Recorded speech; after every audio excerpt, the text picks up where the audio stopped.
Have you ever felt insecure? Any kind of insecurity? Think about it and give yourself an answer.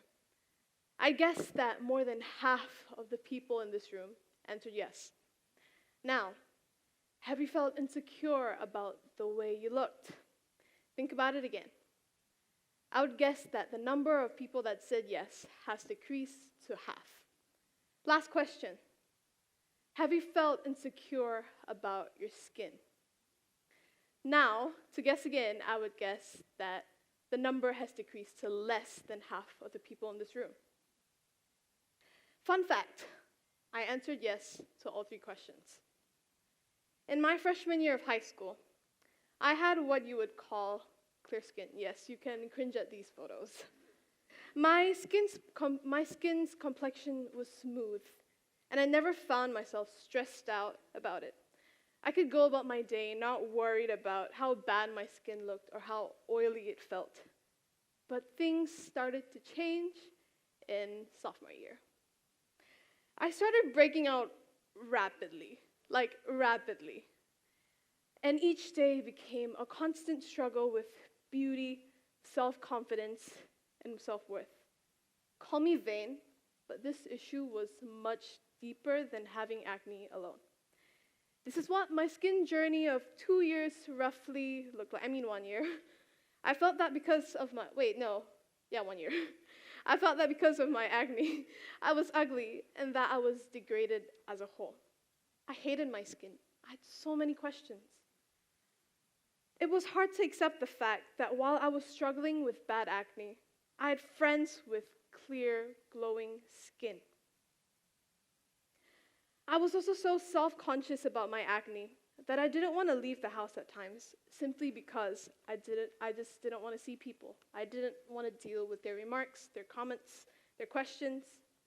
And looking in the mirror became a trigger of many emotional breakdowns. Making eye contact became a chore, and taking pictures, which I really like, became something I barely did. And noticing imperfections on other people's skin became a source of encouragement. I morphed into something so insecure that sometimes I couldn't even recognize myself. Why did I allow a problem so seemingly minor affect me this severely? How did I become so weak? What I wanted was simple, to be free from acne, like everyone else. Early this year, Kris Jenner, the motherly figure of the Kardashian-Jenner clan, announced on Twitter that her gorgeous model daughter, Kendall Jenner, would be sharing her most raw story yet, praising her for being brave and vulnerable. A few days later, Kendall posted a video on Twitter about the raw story that her mother talked about and everyone was highly waiting for. It turned out to be her experience with acne, but more specifically, an announcement that she was going to be the face of American skincare brand Proactive. The internet was not pleased. Critiqued for being anticlimactic and over the top, the video focused on how Kendall's struggles with acne affected her and how Proactive helped her go through all of that. When I first heard about the news, I, like everyone else, found it humorous and misleading. But the more I thought about it, I started to question, in this specific situation, what was so bad about being misleading? In fact, I don't think it's misleading at all. What is wrong about a model advocating for skin positivity?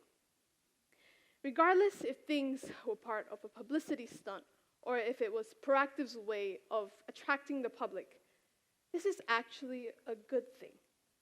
To some, it might be encouraging to see someone that earns thousands from a single Instagram post to be so vulnerable about their imperfections.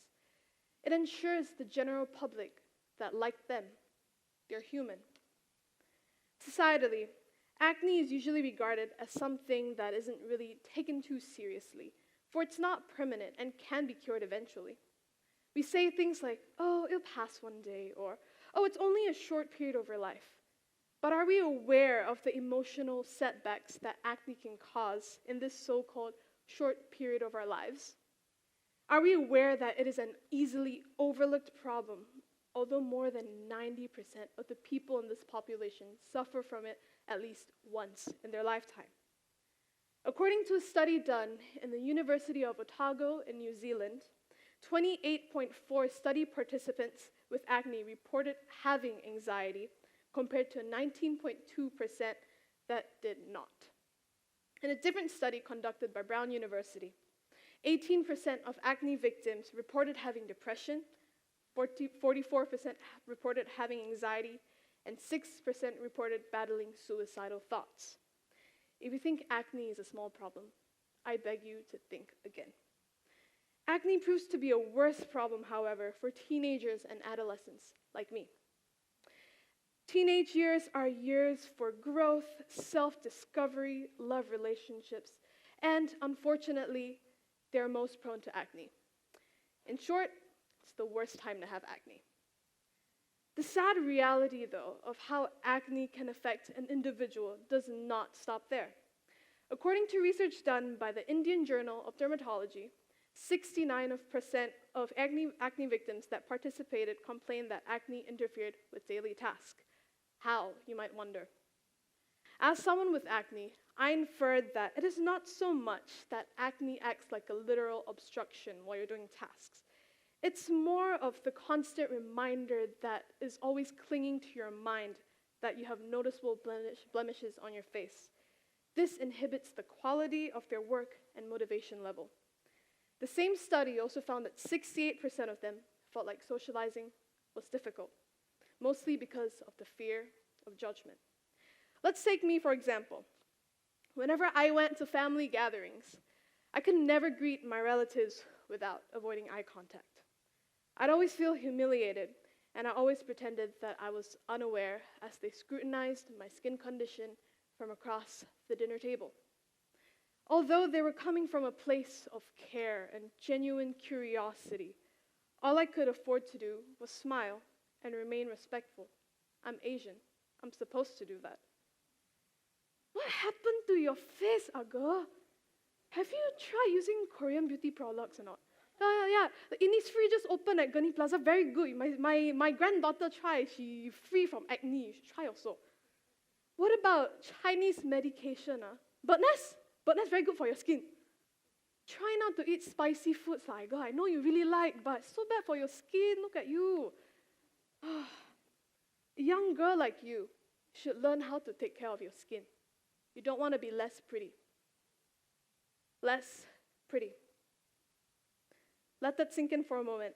Less pretty. I find this statement weird, not because I strive to be pretty, but because I find it sad that my prettiness is somewhat defined by how I look like. With different traits adding up to your pretty score. +5, you have perfectly sculpted brows. +6, you have a perfectly sculpted face. +10, you have a thin waist. It's a harsh reality, but we have to acknowledge that beauty standards are based on superficial traits. When we think of beauty, we think of models with perfect skin, perfect eyes, perfect hair, perfect everything. This applies to men too. Recently, the beauty and fashion industry has been very accepting of traits that are not conventionally considered beautiful. Plus-size models have slayed the runway. Albino models such as Sean Ross have worked with 5 fashion brands. And models with vitiligo, displayed on the right, have been featured on magazine covers like Vogue. And that's awesome.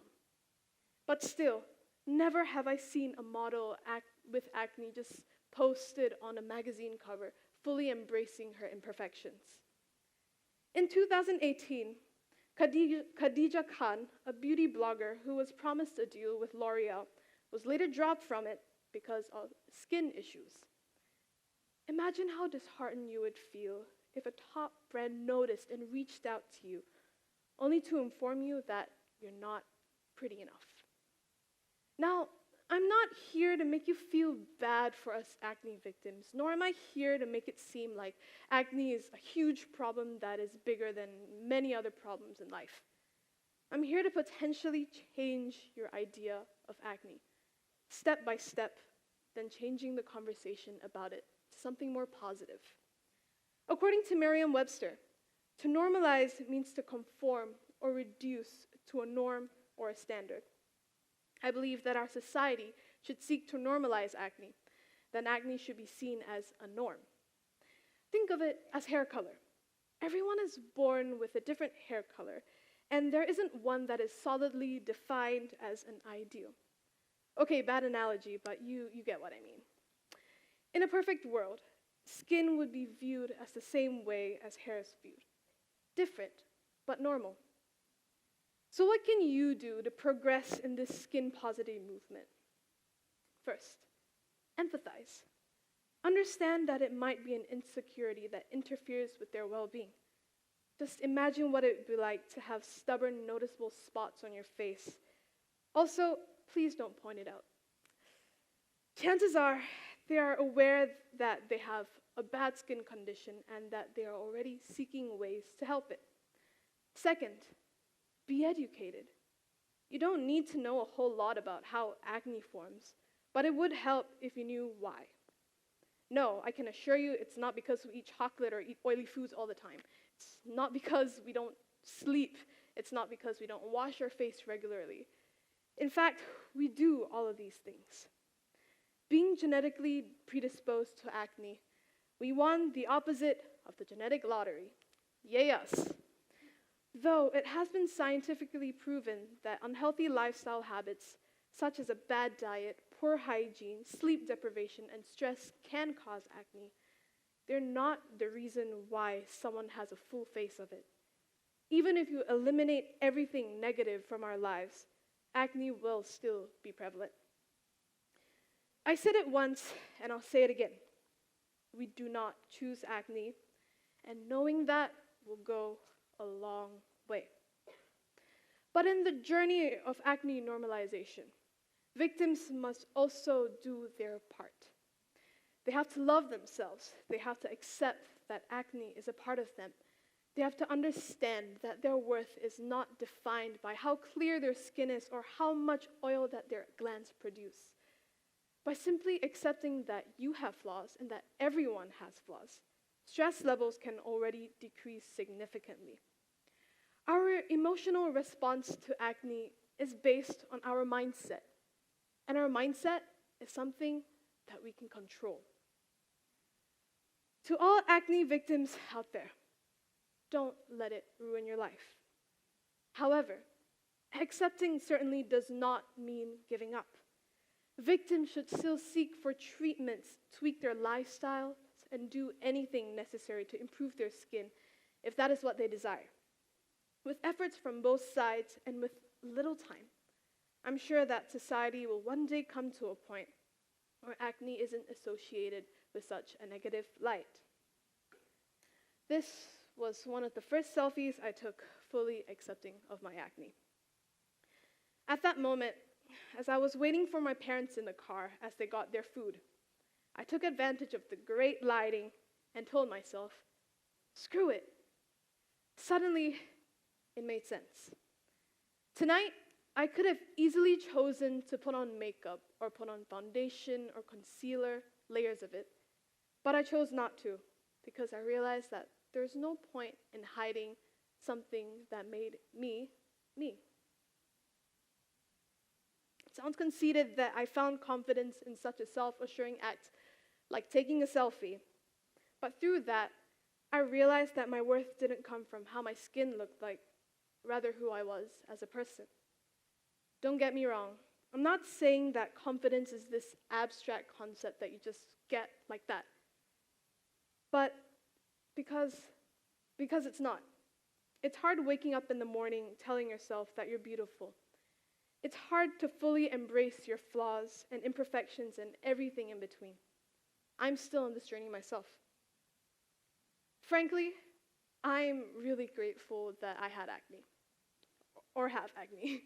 It has shaped me into who I am today, and because of acne, I've learned perseverance, patience, handling criticism, and above all, self-love.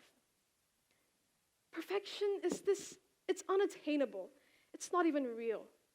So why does society buy the idea that if enough money is spent, if enough effort is spent, and if enough time is spent, perfection might become a reality? Beauty standards are illusions. They fade, they change, and they are certainly not a valid way to assess someone's beauty. At the end of the day, an individual's worth is based on so much more than what they look like or what their skin looks like. As someone who still has acne, I've learned to accept that acne might not be societally beautiful, but having the courage to be comfortable in your own skin, that's beautiful. Thank you.